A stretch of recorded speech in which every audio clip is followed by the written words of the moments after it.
SIGMUND MONTAG, sworn in for the defendant, 79th, to testify. I am engaged in manufacturing stationery. I am treasurer of the National Pencil Company. The company receives its mail at my office, which is 2 blocks from the pencil factory. Frank comes to my office every day of the year to get the mail and instructions with regard to orders and the business of the factory. He came to my office on April 26th about 10 o'clock and stayed about an hour. He talked to me, my stenographer, Miss Hattie Hall, and Mr. Gottheimer, one of the salesmen. Up to about a year ago, I went to the factory almost every Saturday afternoon. Mr. Frank would always be working at his desk on the financial sheet. The telephone in my house is 20 feet from my bed. I did not hear it ring Sunday morning. My wife was aroused by its ringing and she waked me. The man at the other end asked me if I could identify a girl that was killed in the basement of the pencil factory. I referred him to Mr. Darley, who was most familiar with the help in the factory. After breakfast, Mr. Frank came to my house. It was a raw, chilly morning. He was no more nervous than we were about the murder when we saw him that morning. I was very much agitated and trembled. My wife was very nervous and commenced to cry. I saw no marks, scratches, or discolorations of any sort on his face, and there were no spots on his clothing. I went to the factory that morning and made a general examination, including the metal room.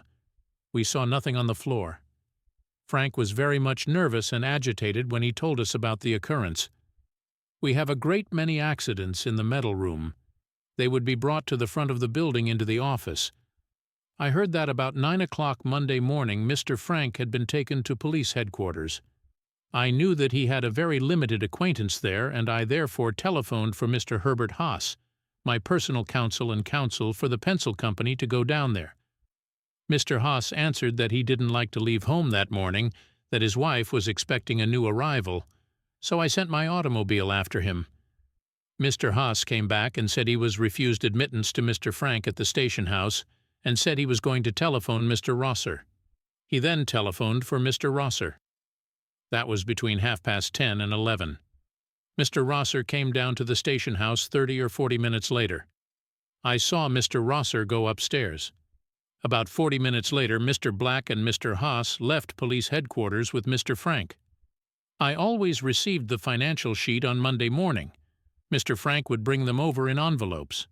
I saw the financial sheet of April 24, 1913, Defendant's Exhibit 2, on Monday afternoon about 3 o'clock. That was after Mr. Schiff called me over the telephone and asked me if I would sanction the employment of the Pinkertons to ferret out this crime, and I told Mr. Schiff to go ahead. I told him and Mr. Darley to help the authorities all in their power to find out the murderer, whoever he might be. Cross-examination. Mr. Frank was well acquainted with our attorney, Mr. Haas. He was president of the B'nai B'rith. The B'nai B'rith has between 400 or 500 members, I should say. When I say that Mr. Frank had a limited acquaintance, I meant that the people around police headquarters did not know Mr. Frank. Mr. Frank did not ask for an attorney. Mr. Schiff told me that Mr. Frank had spoken to him about employing the Pinkertons. Mr. Frank was very nervous when he was at my house Sunday morning. He had already been to the undertaker's. He told me they had taken him into a dark room and flashed on a light, and he said he saw the little girl there. He described how she looked. He said her face was scratched and her eye was discolored, and she seemed to have a gash in her head. Her mouth was full of sawdust, and he described her in a general way. He did not call my attention to his being nervous. He did not say anything to me about an attorney or having been to police headquarters. I don't know whether he had been to police headquarters or not. I authorized the employment of the Pinkertons on Monday. I had not then employed counsel. My sending Mr. Herbert Haas to see Mr. Frank was not employing counsel. I made no trade with Mr. Haas. Don't know who is paying his fee. I have not contributed anything towards it, nor has the pencil company. The pencil company is employing the Pinkertons. As to whether they have been paid yet or not, they haven't requested their pay. They have sent bills 2 or 3 times. I received the reports from the Pinkertons. They came sometimes every day, and then sometimes they didn't for a few days. I got the report about finding the big stick and the pay envelope. I did not request the Pinkertons to keep the finding of the stick and the envelope from the police and authorities. We have little accidents almost every 2 weeks in the factory. There was one big accident about a year ago. A machinist, Gilbert, had his head bursted open in the metal department. That was about a year ago.